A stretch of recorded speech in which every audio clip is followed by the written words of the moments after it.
Valentine's Day is just 5 days away, and if a bouquet is part of it, you want to enjoy those fresh and fragrant flowers as long as possible. Joining me with some tips on how to do that this morning is Doug Hunt from Home Talk. Welcome. Nice to have you. It's great to be here. Is there really anything you can do to make those flowers last longer? Absolutely.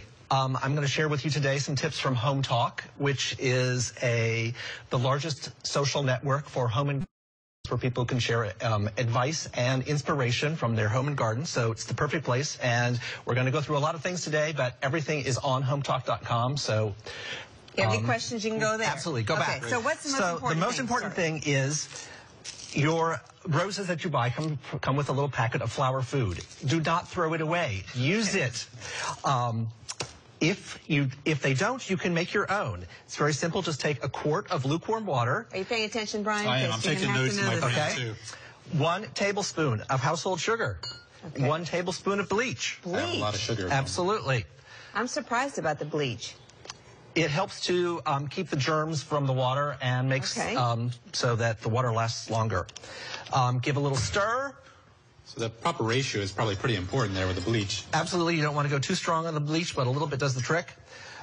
And then use this in your vase. And that's if you don't have the food packet. If you don't have that. If you have the food packet, use that.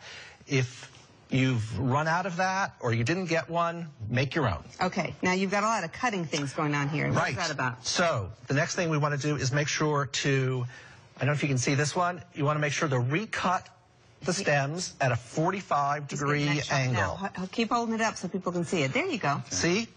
So the easiest way to do that Now, what do you do that for? That helps to take the water up the stems and keeps the flowers fresher longer.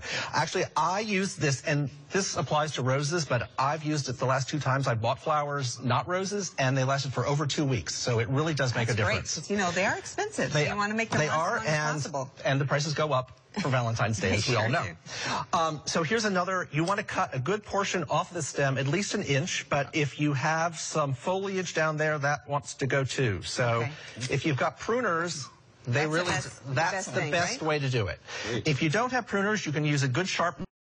You probably want to have a cutting board because you're going to need to put a little elbow grease in.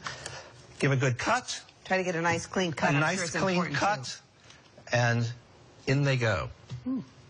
Now, does it matter where you put the flowers as to how long they last? It does. Fortunately, we're not in the hottest time of the year in Florida right now, but you still want to keep them in a sort of cool spot, not in direct sun, not where your air conditioning or heating or ceiling fan are blowing on them. The cooler and spot that you can keep them, the longer they'll last. Now, do you recommend buying the flowers like the night before, putting them in the fridge, trying to hide them from your sweetheart, or do you how you work? Or do you go I guess it depends on you know how much the surprise factor is important to you. Okay. But you know, if you can get them a day ahead of time and put them in water, most of them have come from Central America or somewhere, so if you can get them and give them a good drink the day before, they will look better on the day. Probably get a better selection the day before too. Absolutely. Last minute is not the way to go for Valentine's Day.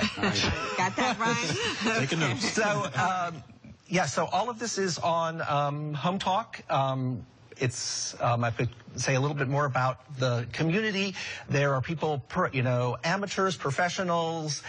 People come and share information and inspiration. It's kind of like Facebook, but instead of telling about what you had for breakfast, you can show what's growing in your garden, your new kitchen renovation, or if you have a question about keeping flowers fresh. Keeping flowers fresh. It's the great place to go. Great. Cool. Well, thanks for joining us this morning, Doug Hunt from Home Talk, and we hope now you know how to keep all those flowers looking great and smelling great. Happy Valentine's Day.